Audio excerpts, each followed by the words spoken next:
Okay, well, good morning, everyone, and welcome back to Thursday morning Bible study. I hope you missed us. I missed you all, and I'm very excited about getting back together, and particularly excited about starting the Gospel of Mark.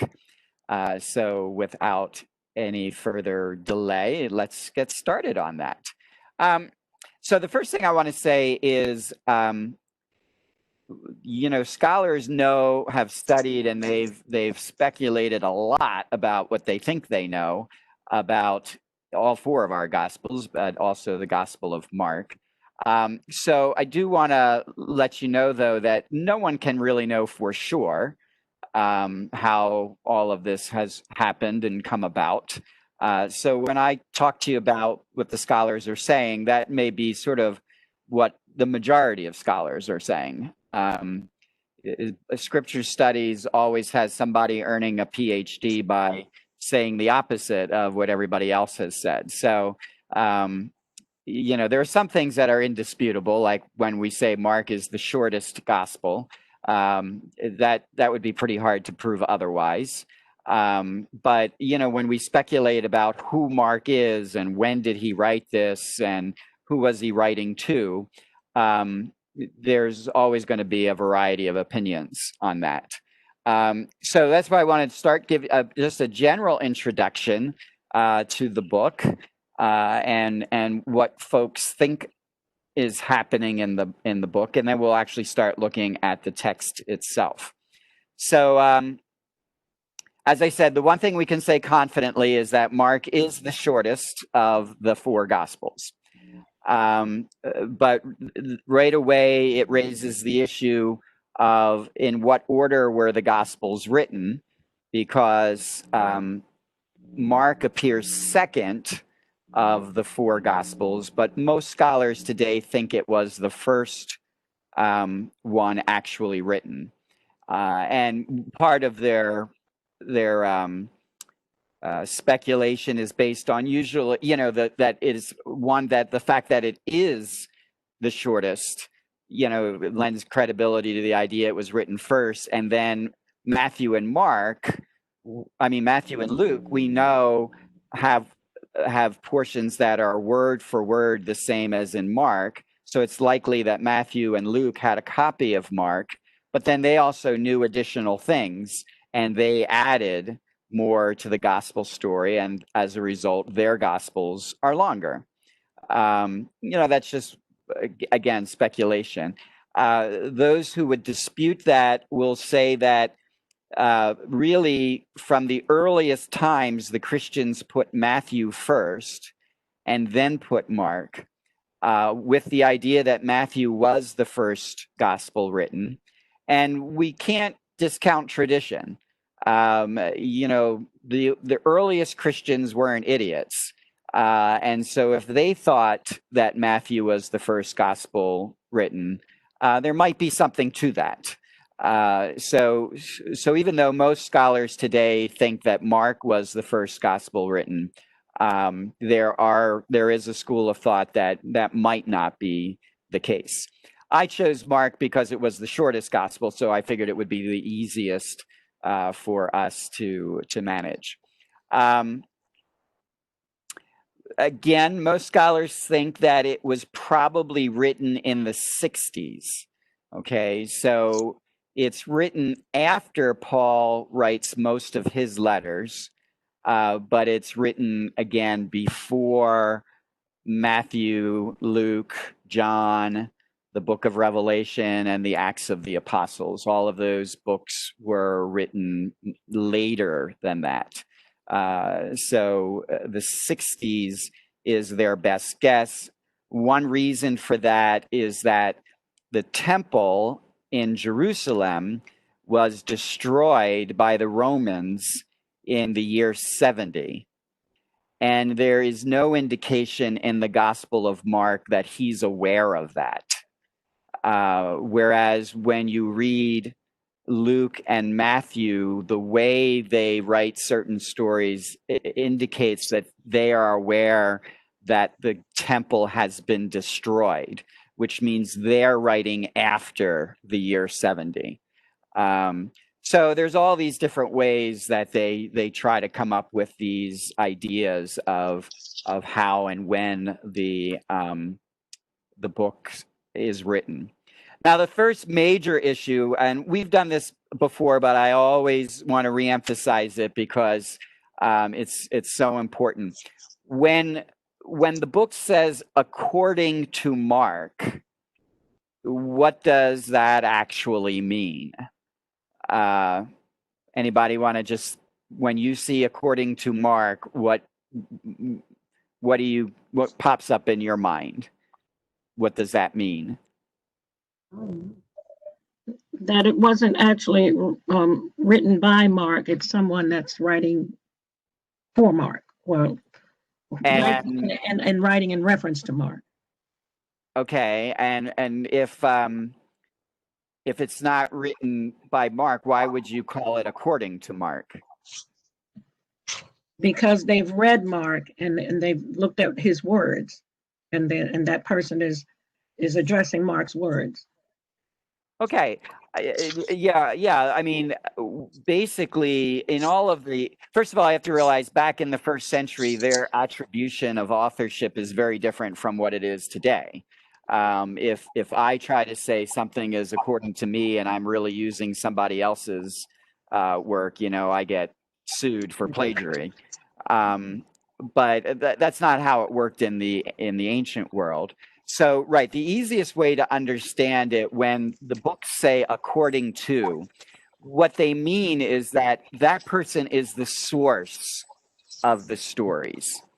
It doesn't necessarily mean that person is the one who actually wrote them down or penned the story. So I think that's a very important distinction to make.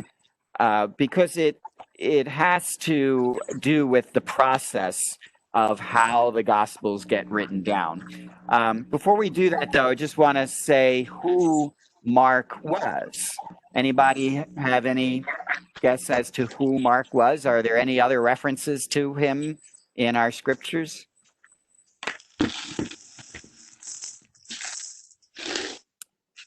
Okay, well, those of you who studied the Acts of the Apostles with us will remember the character John Mark. John Mark was the cousin of Barnabas. He accompanied Paul and Barnabas on their first missionary journey. And if you remember, he cuts out very early in the journey and returns to Jerusalem. And that really annoys Paul. And so we know just from Paul's own letters and from the Acts of the Apostles that for some time there was tension between Paul and John Mark. They later reconcile. But scholars think that is the mark of this gospel. So that John Mark is really Mark. That's, again, what most scholars will say. But again, none of us was there. We can't be for sure. But they do believe that Mark is really the John Mark. And that he is the source of this gospel. So let me tell you a little bit about how the scholars think the Gospels came about. And you should now see a white screen. The scholars talk about the three stages of the Gospels. And basically, the first stage of how the Gospels get written are Jesus himself. The actual events have to occur first. So that's the first stage of how the Gospels are written. They're based on real events of Jesus's life. So the first stage is Jesus and what he actually did, and the people witnessing those actual events. Okay, does that make sense so far? Yes. The second stage is the preaching stage. So after Jesus's death, this occurs after Jesus's death and resurrection.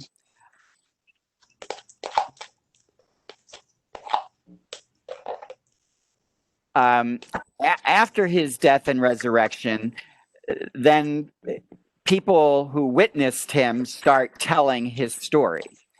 So the preaching stage is the preaching of the eyewitnesses. So these are people who actually witnessed these events. And they're not writing anything down yet. Okay, they're out there and they're telling the story. Remember, for the most part, this is still an oral tradition of people. People don't write and read and write a lot because they're not educated. So most information is passed down by word of mouth. That doesn't mean it's unreliable. We've talked about it before. These cultures had designated storytellers, and their jobs were to memorize things and to repeat the story over and over again. So just because it wasn't written down originally doesn't necessarily mean it's not accurate. But what do you think happens when you're preaching about events? Do you automatically preach them chronologically? First this happened, then that happened. You think that's what they did? Probably not. What do you think they did? I think they related it to whatever was going on in their lives.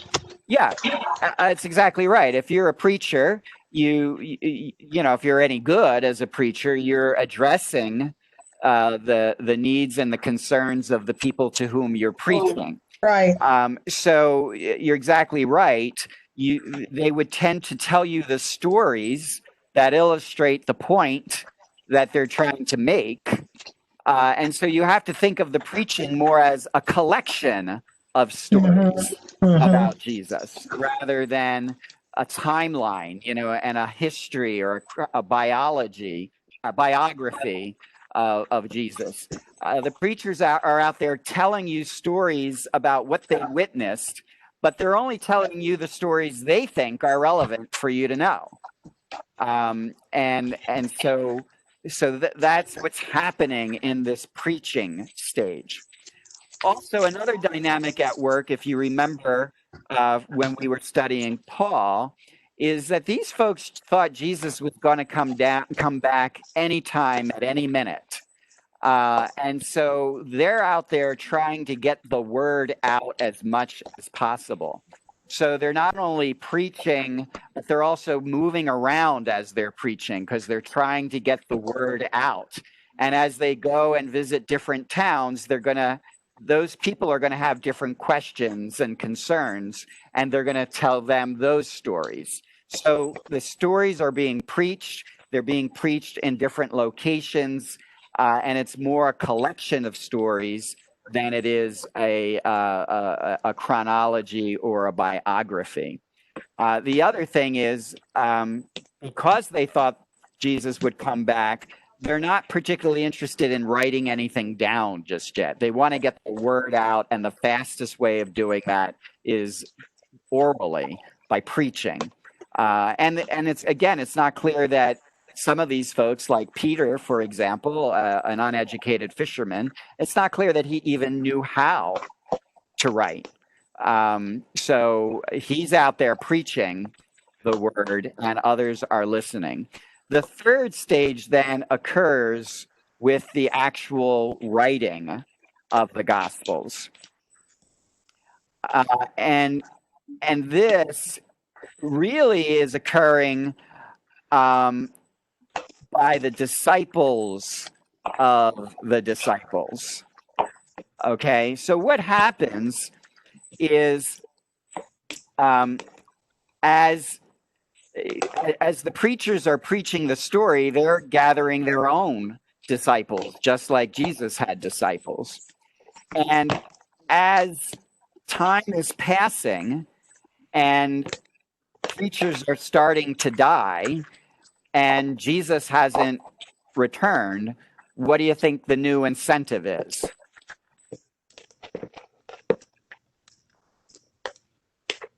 The new incentive. What is the incentive now as the preachers are starting to die? It doesn't look like Jesus is coming out back anytime soon. If you're the disciples of the preachers, what would you start doing? They start writing it down? Yeah, you'd start writing it down, right? You start saying, you know what? We better start writing this down or it's going to get lost. And that's how you get the Gospels. It's the almost all of the Gospels, they're confident, are not actually penned by Matthew, Mark, Luke, or John. In fact, it's quite possible at certain times those preachers may have already died before the gospel is completed. So the Gospels are attributed to Matthew, Mark, Luke, and John because they were the preachers. They were the source of the stories, but they may not have actually written it down. It's their disciples who wrote it down. This really hit me the most one time I had attended a talk by a survivor of the Holocaust. And if you know, by now, most of survivors of the Holocaust have already died. But the ones who are still alive are very old, in their 80s, 90s, or whatever. And so it's only become even more critical that we try to record their stories as much as possible. Because once they're gone, all we're going to have left is what we recorded. So that was a huge process to record all of the stories as many survivors of the Holocaust as possible. And that's what's really happening. The Gospels are an effort to record what the original preachers were preaching so that they wouldn't get lost. And it's those disciples who had the collection of stories, but then they decided to string them together and create a chronology and make it look like a biography and all of those things. They're the ones who are massaging, in essence, all of this collection of stories into one big story. So it's not irrelevant that there are writers. The writers themselves are reshaping the story by the choices they're making in which stories to record and how to record them. Okay. So these Gospels are come to be by a fairly sophisticated process, and it took years for them to come to be. So it's not like one day Matthew decided to write a gospel and he sat down and wrote it all down. It's more that Matthew was preaching the gospel and his disciples were collecting these stories, and at some point his disciples wrote it all down. And that's how you get these gospels. Does that make sense to folks? Does anybody have any questions or Right. I had one. Yep, go ahead. When they wrote the Gospels, and you tell it, I tell it to you, you tell it to somebody else, things change along the way. I mean, we've even done it. You get 7 people, and I'll tell you the sky's blue. By the time it gets to you, the car is red. So, how, I don't really know how to put this. How much faith should you put to a lot of things they're saying? Because basically, it's hearsay. I might hear the same thing, but I hear something different than what you hear. And then I write it down, and now it's there, and we're accepting it as truth. But because it's written over time, things pick up things lose things. How much faith can we really put into what they say? Okay, that's an excellent question. And many of you who have taken my Bible study know that I often like to distinguish between facts and truth. Right. Okay. Yeah. So facts are the actual events, the details, that go into telling the story. So if Jesus left Nazareth and went to Jerusalem, that's a fact. But there is often a truth that is being conveyed by the facts of the story. Okay, so why did Jesus go to Jerusalem, or whatever? So a general rule that I use with anything in the Bible is that we can't always depend that the facts are right. All right. Sometimes they get the facts wrong, or sometimes they massage the facts, or as you say, Pat, sometimes as they keep telling the story over again, the facts change a little. But we can always depend that the truth, the message, the moral of the story will always be true. That's what we mean by saying that the Bible is inspired. Right. It's that we go beyond the facts that are told, and we seek out the truth that the facts are trying to convey.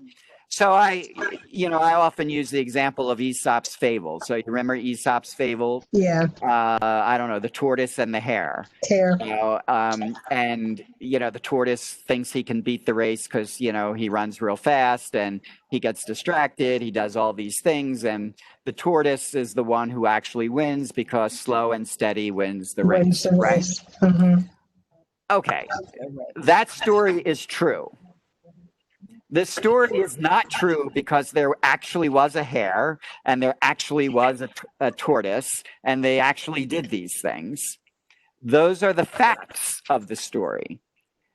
But the truth of the story is that slow and steady wins the race. And that's a truth that is inspired by the story that we hold on to. So when you read the Gospels, or really read anything in the Bible, what our main intention is to understand what's the truth being conveyed by the story. What's the moral of the story? What does God want us to know about that comes from that story? Now, is that to say we can't trust anything about the facts? No, and we have to be very careful of that, because one of the only reasons Christianity works is because we actually believe there was a Jesus Christ, and he actually did walk the earth, and these various things happened to him. If you decide that Jesus himself is a character that's made up, Christianity doesn't work anymore. So the question is going to be just as Pat asks. Whenever we read a story, one of the questions is, what do we think actually happened? And what do we think might have gotten changed in the storytelling that God wants us to know, but it might not actually have happened that way? Okay. there are a lot of scholars who spend all their time trying to figure out what actually happened. And the best we can say is it's still all speculation. Yeah. No one was there. So no one is going to is ever going to actually know what happened until we're with God in heaven and we know everything. So a lot of us, like me as a preacher, it's fun to try to figure out what actually happened, but that's not my main interest.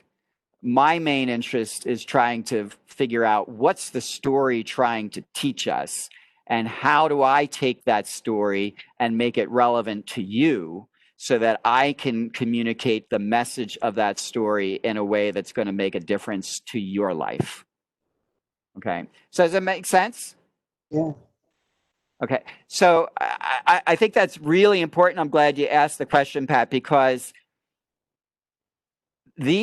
all of these stories are inspired by God. And, I thoroughly believe that the Gospels look the way they look because God wanted us to see it that way. I don't believe at all that the writer sat down and went into a trance and God started dictating what they should write. I believe just as we went through those stages, but that's how they got written. But I believe the Holy Spirit was at work in all of those stages, and that the product that we now have is the product, the inspired word of God that God wants us to know. But I don't actually believe that everything in there actually happened the way it's told. Okay. But I do believe everything in there is true. Does that make sense to you? Can you make that distinction between facts and truth? Mm-hmm. Okay. So let's just finish a few more things about who Mark was.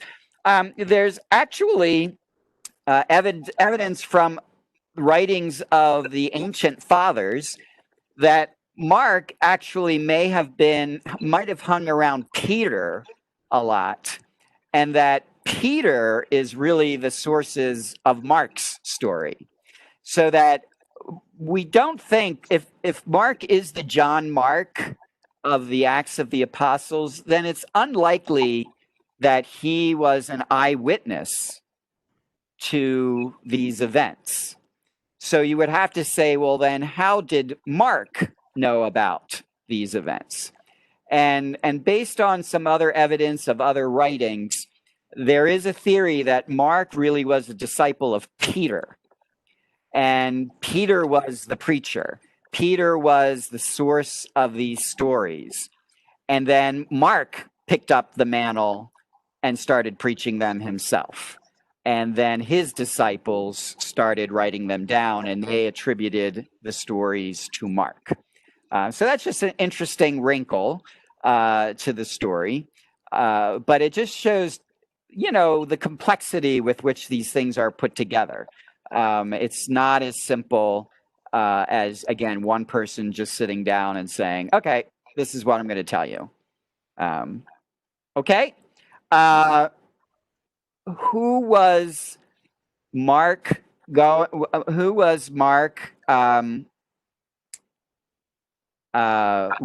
to, and how did he do that? So here's this story, and just for fun, I'll show you. Let's see. No, that's not what I want to do.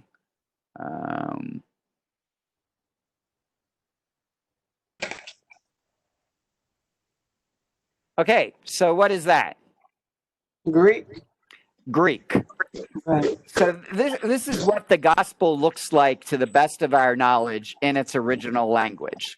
So the first question you have to ask is, why is it in Greek? Wasn't all the Old Testament in Hebrew? Didn't the Jews speak Hebrew and Aramaic? And aren't these people Jews who are writing it? Why is it in Greek? Could it be because he was actually writing to the Gentiles? Okay, so one theory is they're writing it to the Gentiles, and the Gentiles speak Greek. So if you want to get your message to the Gentiles, best to speak to them in Greek. So absolutely. So the fact that it's in Greek indicates that the Gentiles are, I'm going to say, a target audience, not necessarily the target audience, because did the Jews speak? Yeah, if somebody's phone is ringing, if we could get that off, thanks. Did the Jews speak Greek?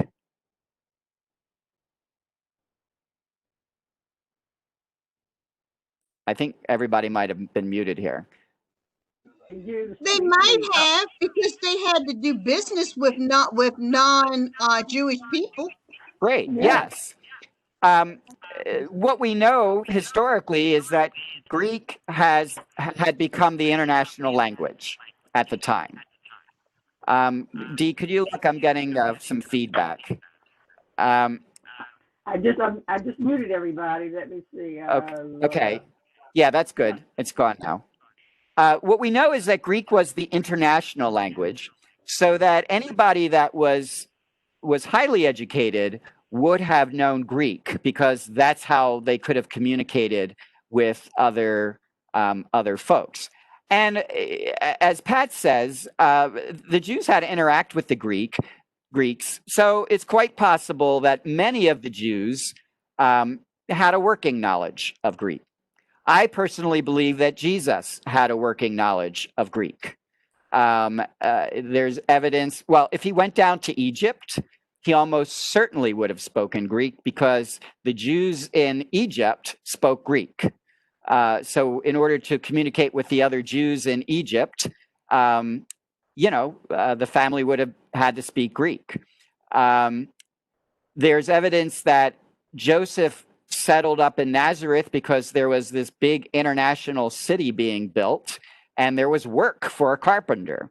And if Joseph worked in that project and Jesus accompanied him, they almost certainly spoke Greek in that project, because that would have been the unifying language. So I don't know that Jesus was an expert in Greek, but I think he knew Greek, and I think that's the language that he and Pilate spoke in when they spoke to each other. I doubt that Pontius Pilate knew Hebrew, and there's no reason to think Jesus knew Latin. But it's quite possible that they would have had Greek in common, and that's the language that they spoke. So if you want to get a message out and you want to get it out to the widest audience possible, write it in Greek. And so every book of the New Testament is written in Greek, because it was written at a time when Greek was the international language. Okay, so all of the books of the New Testament are in Greek. But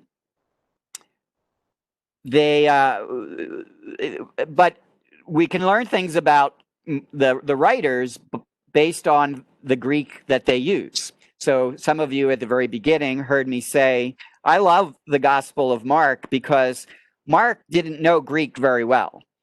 And so his Greek is very simple.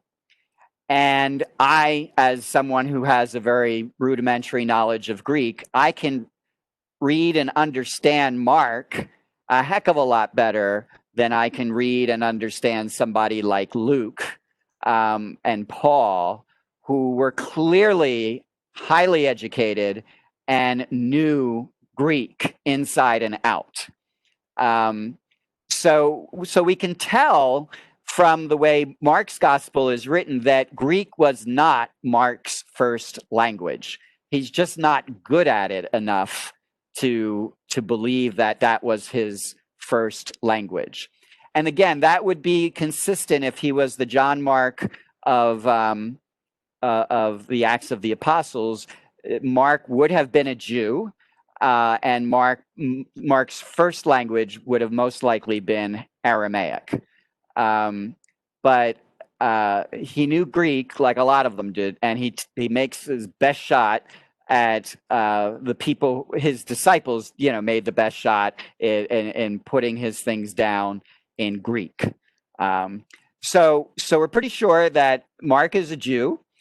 We also know from what he says that he understands Jewish customs and Jewish laws.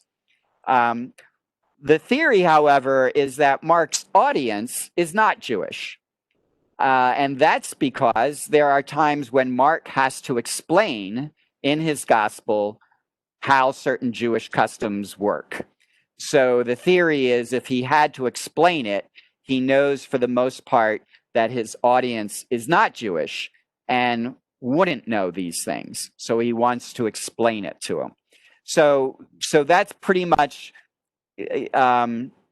what we can say about Mark and who he was writing to. Scholars are pretty sure that Mark is Jewish, that the original language, the spoken language, their original spoken language would have been Aramaic, and they're taking their best shot at writing it out in Greek because their target audience are Gentiles who would have spoken Greek and who would not have been as familiar with some of the Jewish customs, and so that has to be explained in that.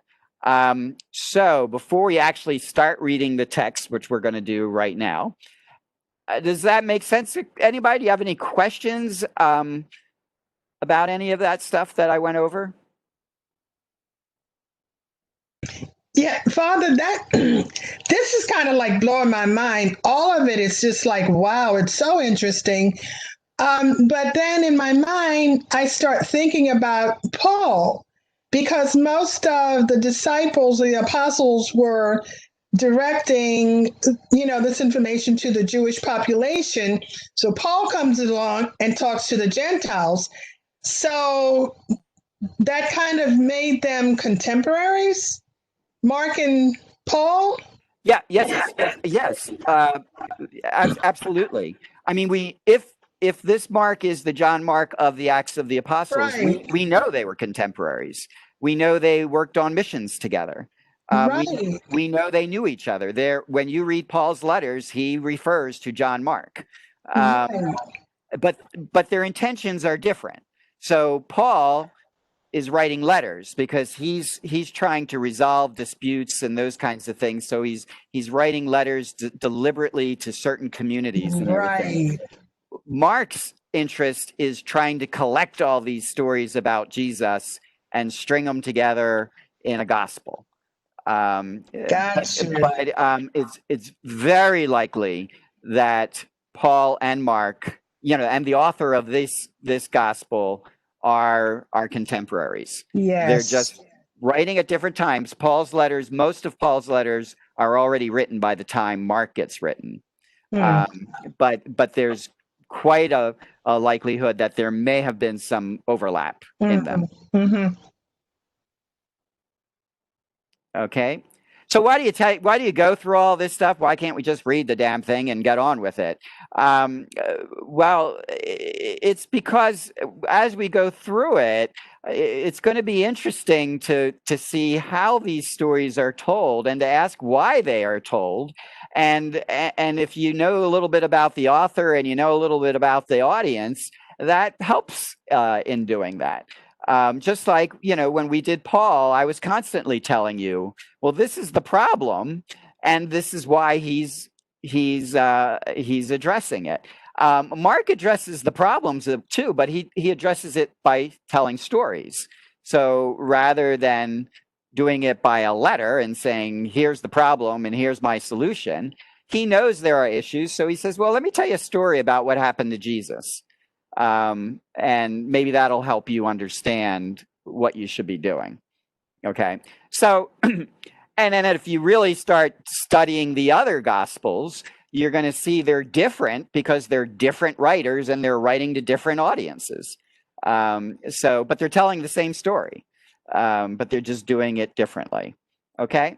So that's why. All right. Enough of my nerdiness. Let's get to the actual gospel itself. All right. So, who wants to start reading?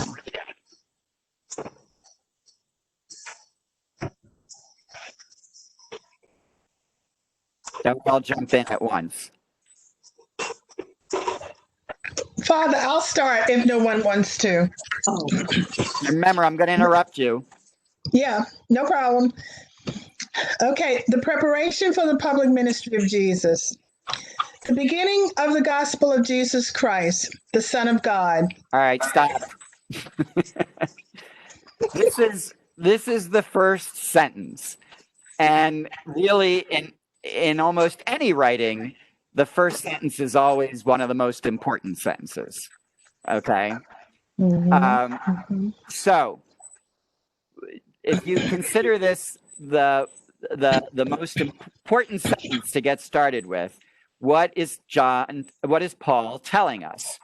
Well, he's telling us that the story he's about to tell is the gospel of Jesus Christ, the Son of God. Okay? So the first thing you have to ask is, what is a gospel? Right? We know a gospel as the first 4 books of the New Testament. But when Mark wrote this, they didn't have a New Testament yet. And when he's saying this is the gospel, the beginning of the gospel means something. All right? So, in Greek, the word for gospel that gets translated as gospel is euangelion. Okay? Okay.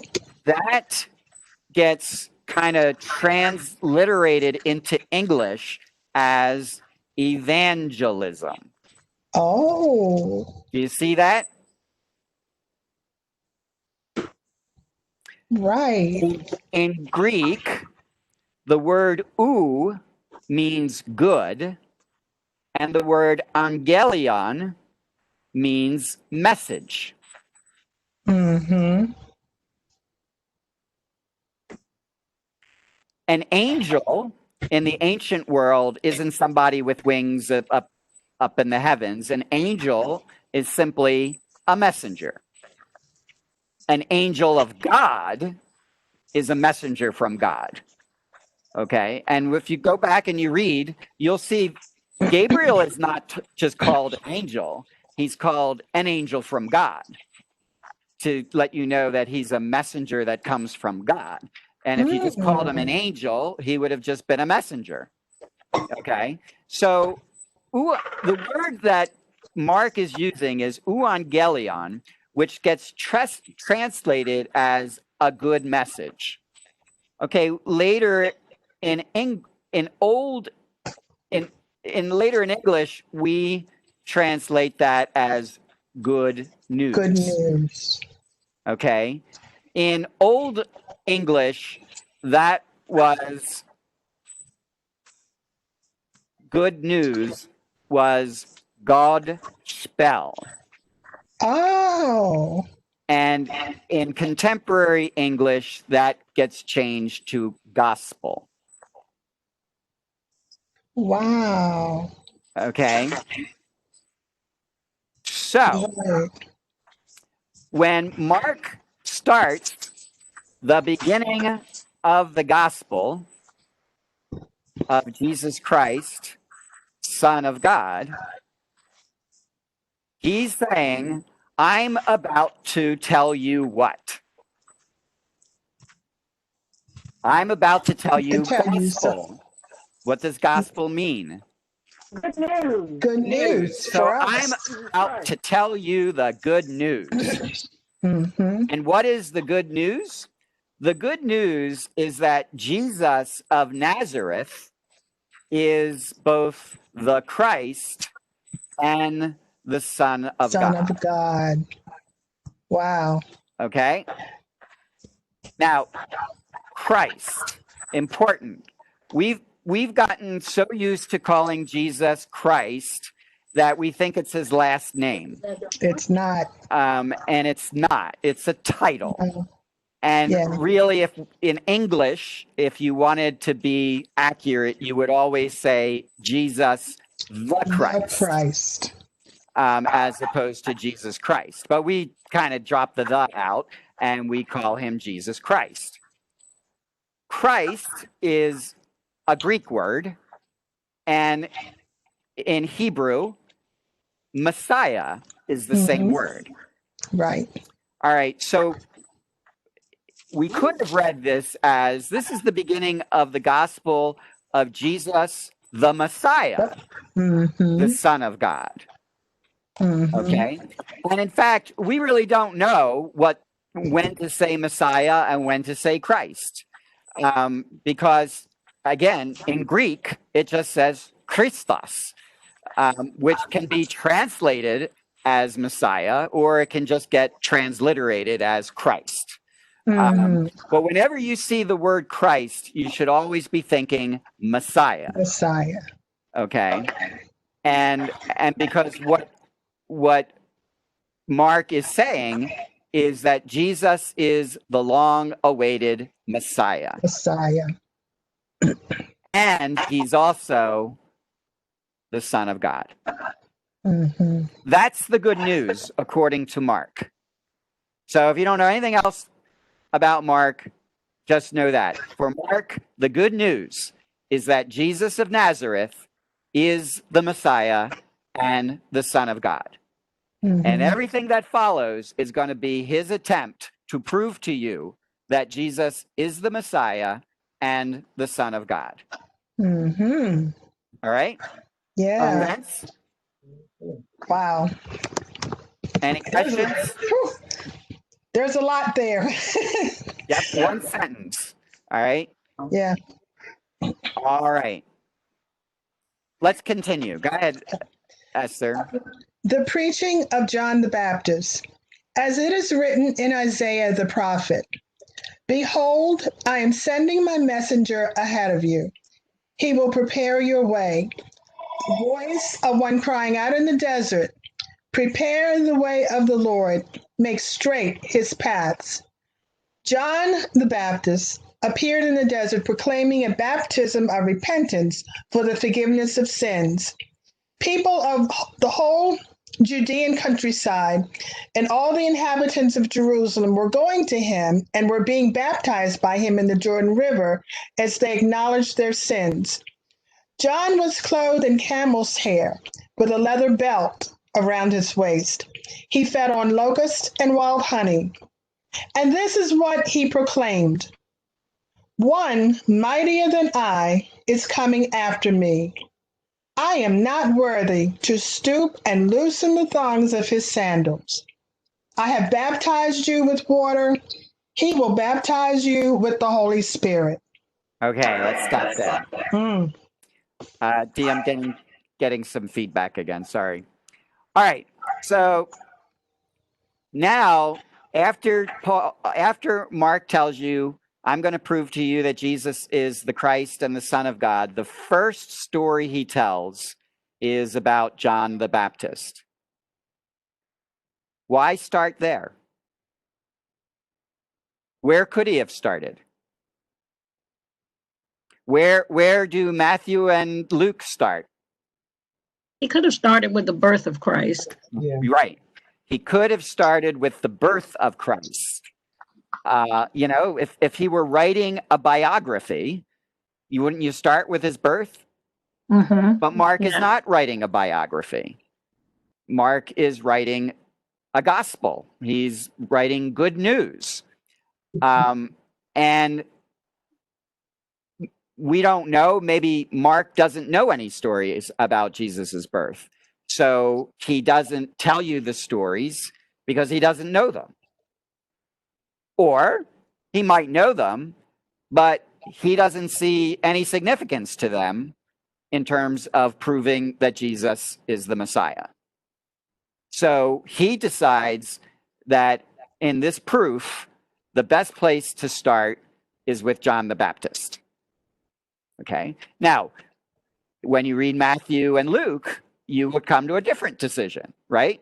You would say that they thought the nativity stories, the stories around Jesus's birth, were significant in terms of who Jesus was. So they start there. But Mark, he's writing the story. He gets to tell it, right? And that's where he starts. He starts with John the Baptist. Why would you start with John the Baptist? Why would that make sense? Like the MC, I think, he needs someone to introduce who Jesus is. So I think that's what it is. He's using John the Baptist to introduce Jesus. Is that what you're saying? Yeah, that's what I'm saying. Okay. Yeah, John the Baptist is now going to be a vehicle through which Mark introduces Jesus to you. Why have John the Baptist introduce Jesus? Why not tell a story about Jesus's mother and have her introduce Jesus to you? There's a relationship because John the Baptist is cleansing people, so he's baptizing people, and he ends up baptizing Jesus. And so, who other than John the Baptist would be the one to introduce us to who Jesus is?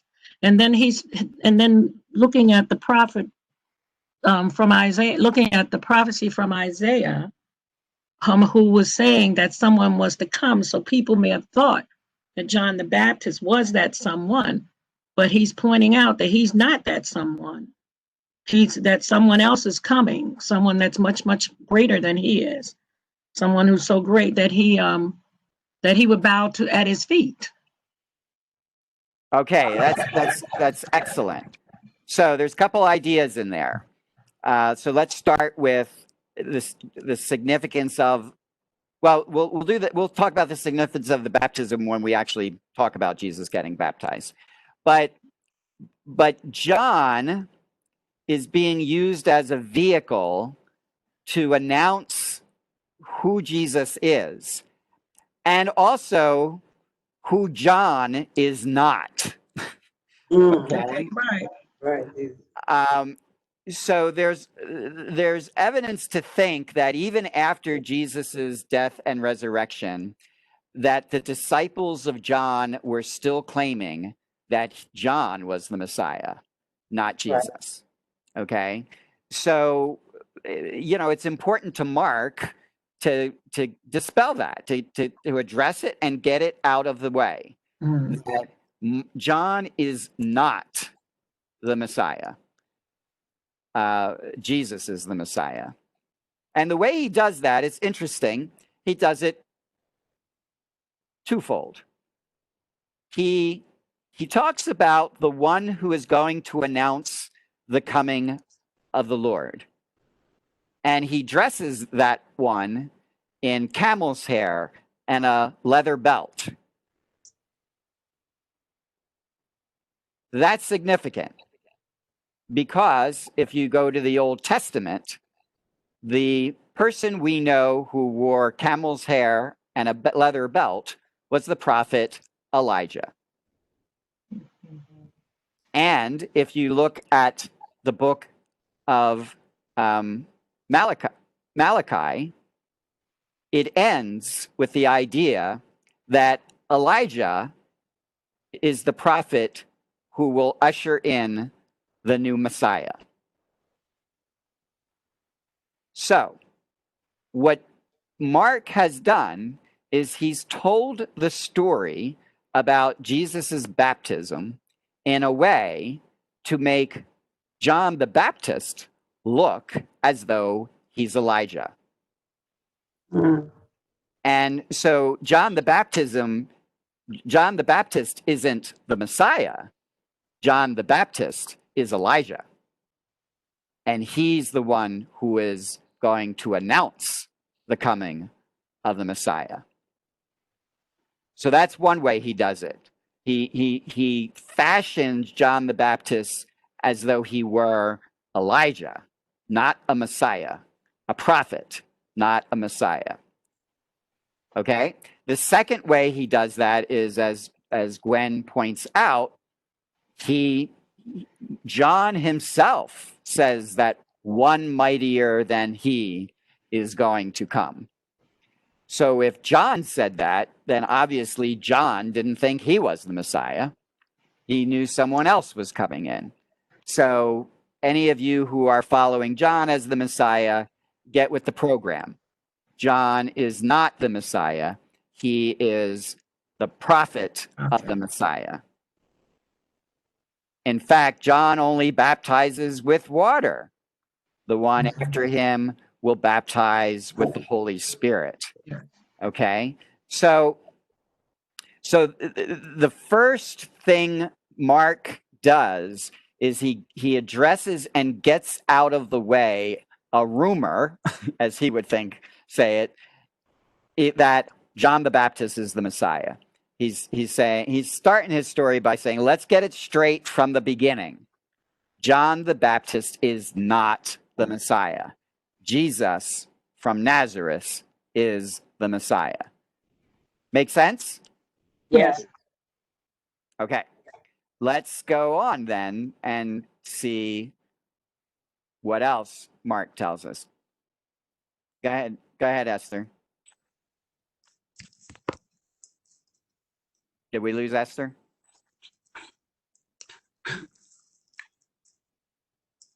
Yeah, I was muted. I was muted. Okay. It happened in those days that Jesus came from Nazareth of Galilee and was baptized in the Jordan by John.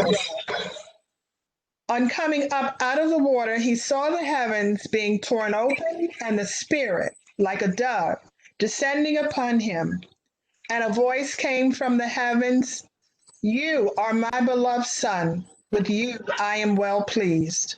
Okay, let's stop there. All right.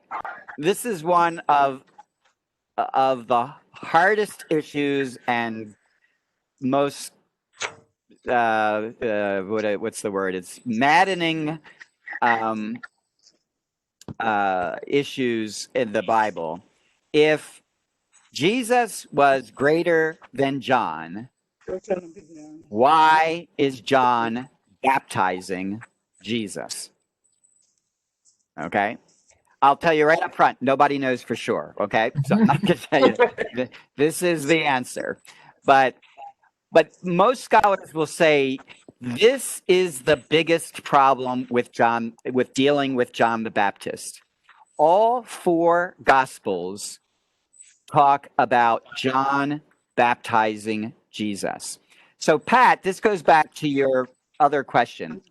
When all four Gospels describe the same event, you can almost be sure that it happened. Okay? So, Okay.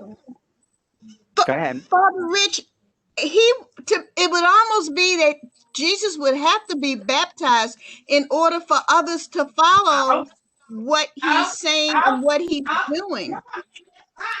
Okay, well, right. I mean, we have to figure out why he's being baptized. We're absolutely confident that Jesus was baptized by John the Baptist. Oh, yeah. And that's one of the things John's disciples probably would have used to say that John was superior to Jesus, because after all, John baptized Jesus. So we have to ask, what was baptism? What was that? What is baptism?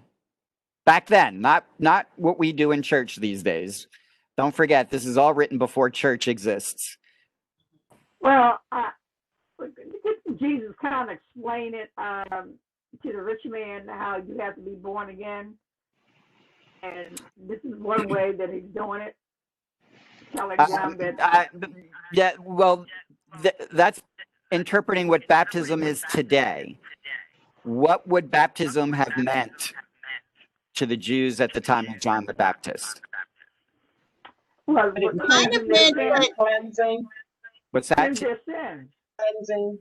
Cleansing, yes. Yeah. Baptism, just all baptism means in Greek is immersion. Okay, so it doesn't mean somebody taking a shell of water and pouring it over your head. And when you see those images, those paintings of John the Baptist having a big seashell and he's pouring water over Jesus's head, that's not highly unlikely that that's how it happened. Okay, if baptism means immersion, they're by the Jordan River. John immersed Jesus in water. He dunked him under it completely. Yeah, Well, he went why? all the way in. Yep, Yeah. completely. Well, why? Well, because in Judaism, there were rituals of purifications. Okay. Again, I'm getting feedback, D. There were reasons that a Jew had to maybe be purified before he could participate in certain items, in certain rituals. Can you figure that out, D? Because it's really bad. What? Okay, wait a minute. Somehow I don't change somehow. Yeah. Okay. We got it. It's gone.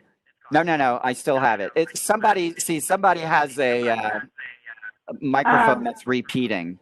Why don't you mute everybody? Wait a minute. Somehow I gave Karen the host. So how do I get that? Tell Karen? Well, all right. Well, wait a minute. As a mistake, I had Karen the host. Yeah, let me change that back. By mistake, I was trying to. Now I have to.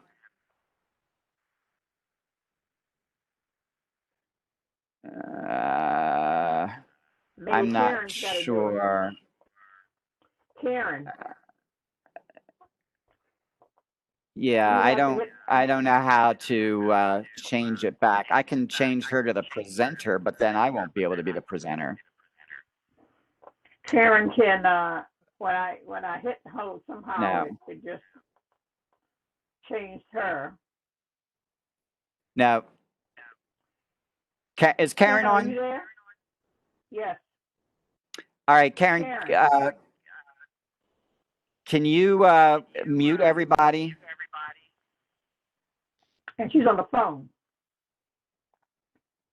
Oh, she's on the phone.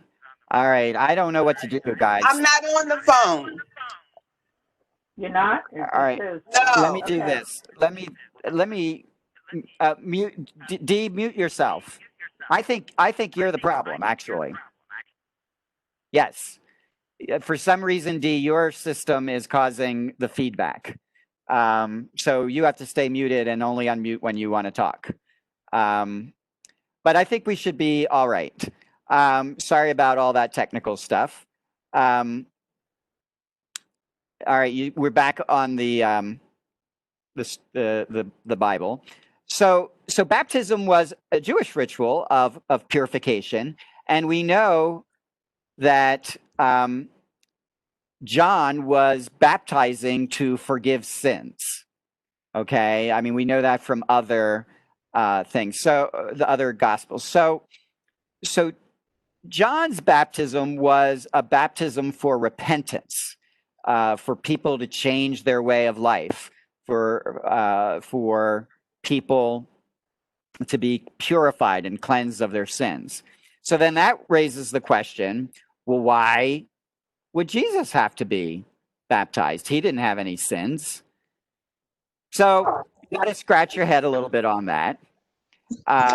Father Rich? Yes.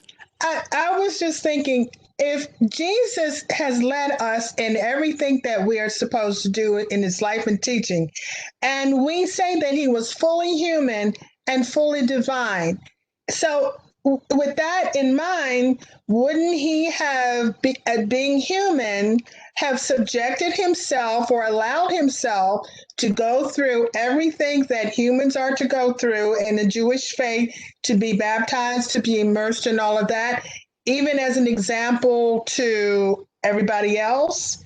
Is that a possible concept? Yeah, and that's exactly how the theologians reconcile all of this. So Jesus gets baptized to unite himself with humanity, so that even though he doesn't have to be forgiven of any sins, he, in order to be united with us in all things, he submits himself to baptism. Another theory is that John's baptism also made you a disciple of John. Just like our baptism makes you a member of our church, it's possible that his baptism made you a member of his flock. And there's reason to believe, we won't go into it right now, there's reason to believe that Jesus may have initially been a disciple of John. That's where he learned how to preach. We know that Jesus's preaching is very similar to John's preaching. We know from the Gospel of John that there's this obscure line that says Jesus is with the other disciples baptizing. Well, if Jesus was baptizing along with John's disciples, maybe Jesus was a disciple of John. We also know from John's Gospel that Jesus meets Andrew and Peter and Philip and Bartholomew. He meets them all with John the Baptist because they're disciples of John the Baptist. So it's quite possible that in getting baptized, Jesus was making himself a disciple of John. That doesn't mean he's subservient to John, because eventually many disciples then arise above their master, right? But there shouldn't be anything frightening to think that maybe in the early years, Jesus was a disciple of John the Baptist. But even John knew at some point Jesus would surpass him. But you got to get started somewhere. And Jesus starts with John the Baptist. We're going to see next week when we go down that it's not until John the Baptist is killed that Jesus really begins his active ministry. So, maybe he was a disciple until John died, and then he decided he would step forward and start a new mission now that John is out of the picture. Okay, so those are all things. The way Mark handles it is he not only has John declare Jesus as superior, he has a voice come from the heavens say, "You are my beloved son, with you I am well pleased." Well, why didn't everybody know that? Read how that is. Why if everybody had heard the voice of God say this, why would there have been any question about Jesus and John the Baptist? John heard it. We don't know who heard it, because who is the message addressed to? To Jesus. It's to Jesus. Yeah, You are my beloved son. With you I am well pleased. So it's quite possible that only Jesus heard that. Jesus heard it, yeah. And Right. the others Only didn't. Jesus heard it. Okay, if you read the other Gospels, they tell it differently. But maybe Mark needs to tell us it this way, that's why people were confused as to who Jesus was as opposed to who John was. Okay? All right, two more verses and we're done, and we'll pick up next week. Okay. Yes, sir. The temptation of Jesus. At once, the Spirit drove him out into the desert, and he remained in the desert for 40 days, tempted by Satan. He was among wild beasts, and the angels ministered to him. Okay. So what's the significance of this story? All right, the desert. Why is the desert significant? I'll just go on ahead because we're running out of time. Remember, who wandered in the desert for 40 years? Jesus. The Hebrews. The Hebrews, the Jewish people did. And those were formative years. Those were the years in which they sort of moved from being a stiff-necked people into a community of God who were ready to take over the promised land. So the idea of going out into the desert is a way of going out into a place for you to be formed into something. And so it's quite possible that Mark is using this imagery. It's quite possible that there was a period in Jesus's life that nobody knew what he was up to. And then all of a sudden he shows up preaching. So it's possible that Mark is using that idea and saying, well, Jesus was in the desert, and he was being formed and being prepared to take on the ministry that he was taking on. 40 days, we've said this before, the number 40 was much more symbolic to the Jewish people, and 40 just meant a lot. So 40 days, we don't know that it actually means 40, that you could have counted 40, just like... Well, all they know is that he was in there for a long time. He was there for a long time, just like Noah's Ark. We know it was 40 days and 40 nights, but maybe it wasn't actually 40 days and 40 nights. It was just a long time. Same thing with 40 years. That's an even longer time. Okay. And I always like to say, if you get a little nervous about these things, just listen to yourself when you say to someone, man, it's been a minute since I've seen you. Right? It's not a minute. You're using that as a symbol for it's been a while since I've seen you. And you all know that when you say it's been a minute.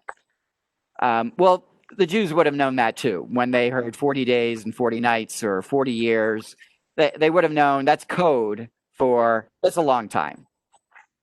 Okay, so it's quite possible that Mark knows that Jesus is off the scene for a long time, and he doesn't know what he was doing, but he fashions it that he's in the desert, and this is a formative period of his life. And there are wild beasts, so it's a dangerous time, but there are angels ministering to him, so there's comfort and solace in that as well.